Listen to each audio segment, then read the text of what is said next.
Edhe këtu preferohet që në kohën e syfyrit në asnjë mënyrë të mos konsumohet çaji i zi, kafja, e as ambëlsirat, se këto janë kundërshtim me çdo parim, për shkak se shkaktojnë diurez, në largon lagje që s'është në dobi tonën, edhe për shkak se mund të binë në një gjendje të hipoglikimisë, kur edhe do të lajbrohet ndjenja urisë më herët, po do të ndihesh i lodh, i plagësht, i kaput. Për këtë arsye ambëlsirat kohë të syfyrit në asnjë mënyrë.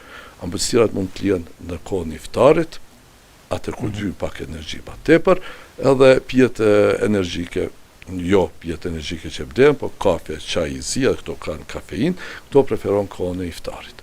Kushtot i rëndësi hidratimit. Edhe prej iftarit deri në yatsi, teravi, prej teravive deri në syfyr. Hidratimit. Në syfyr të jetë ushqim paksa më lehtë i tretshëm.